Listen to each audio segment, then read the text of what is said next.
Eh bien, ce qui se passe, c'est quand même quelque chose, il a fallu, évidemment, vous savez, toujours pareil, quelle est la puissance de voix? Il a fallu un Elon Musk pour porter ça mondialement. On le savait, c'est pas nouveau, on le savait depuis des années, mais il y avait des choses, nous-mêmes on en a parlé ici dans l'émission à Sud Radio, il y a quelque temps, mais il n'y avait pas eu cette espèce de choc, et Musk s'en est emparé sur son réseau X, bien sûr, et il a dit voilà ce qui s'est passé. Et c'est extraordinaire parce qu'on voit, et on voit feuille après feuille, strate après strate, une chose hallucinante. C'est-à-dire qu'il faut le dire exactement. Et c'est quoi?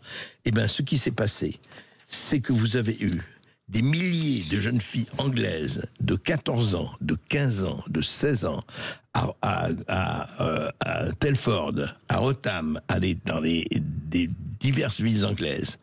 Encore une fois, pendant des décennies, elles ont été victimes d'abus sexuels et exploitées entre 1997 et 2013. Ça, c'était Rotterdam, mais beaucoup plus tôt à Telford et beaucoup plus tôt dans d'autres pays.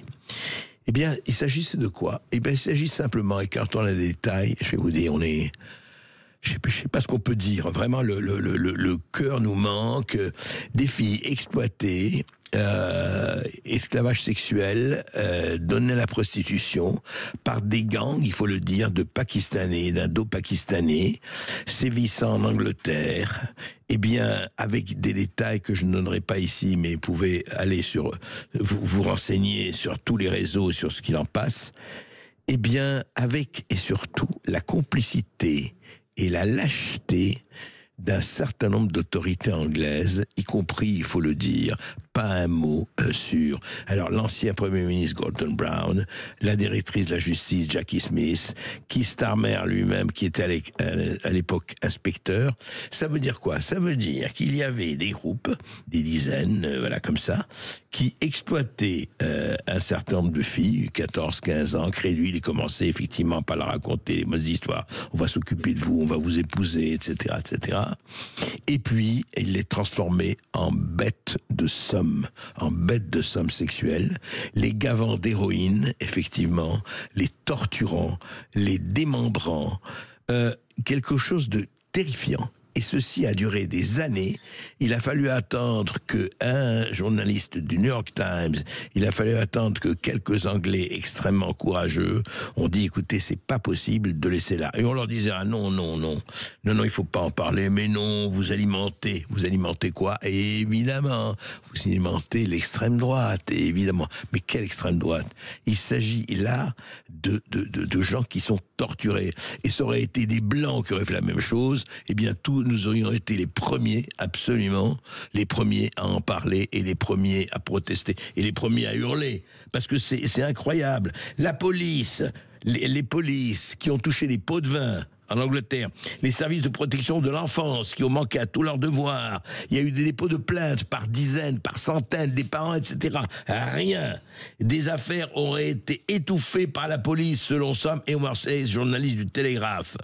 Voilà, il y a eu des décès, évidemment, il y a eu des incendies de maisons, il y a eu vraiment tout, et aussi bien les autorités politiques que la police, que la justice l'a fermé.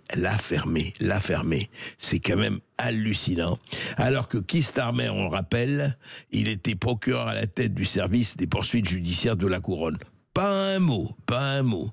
Et je ne vais pas vous donner encore une fois les détails, mais c'est terrifiant. Ce qui s'est passé à Rotterdam, ce qui s'est passé à Telford.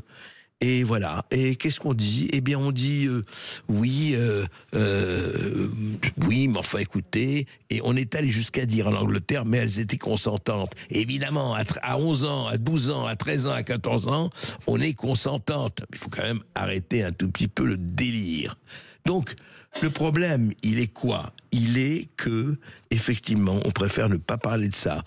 Par électoralisme? Peut-être, on peut se poser la question en France comme en Angleterre.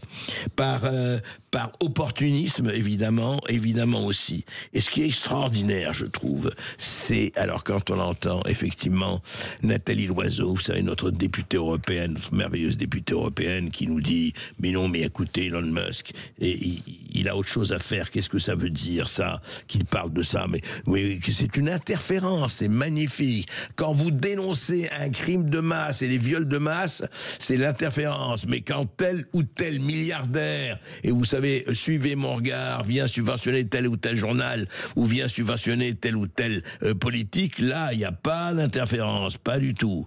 Eh bien, c'est terrible. J.K. Rowling le dit, vous savez, la fondatrice, la fondatrice de Harry Potter, l'écrivain de Harry Potter, elle a dit: les détails qui émergent sur ce que les gangs de violeurs ont fait aux filles de Rotterdam sont carrément horribles. Les allégations d'une possible corruption policière dans cette affaire dépasse presque l'entendement. Et alors je vois, quand même extraordinaire, c'est Pierre Moscovici, vous savez, le président de la Cour des comptes. Alors lui, il intervient aussi. Mais il intervient pourquoi? Pour dénoncer effectivement l'horreur de ces viols de masse, pour dénoncer effectivement la complicité de la police et des politiciens. Non. Mise en cause insultante de Keir Starmer. Keir Starmer, c'est le Premier ministre anglais. Un soutien actif à l'AfD allemande en pleine campagne électorale, le virage vers l'extrême droite de Elon Musk donne le vertige. Voilà.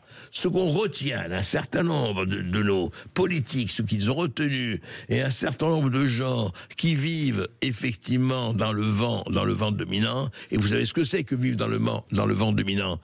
Eh ben, c'est un réflexe de feuille morte. C'est ça qu'ils font. Et c'est vraiment terrifiant.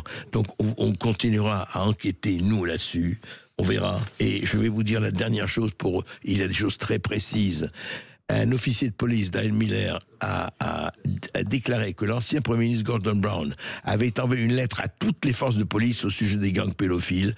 On leur a dit de ne pas s'impliquer. Voilà, c'est en Angleterre, mais évidemment ça se passe en Angleterre. Ben écoutez, j'espère que ça ne se passe qu'en Angleterre, mais c'est quand même quelque chose de terrifiant qu'on en soit là. Et pour nous, on va continuer de le dénoncer et d'en parler.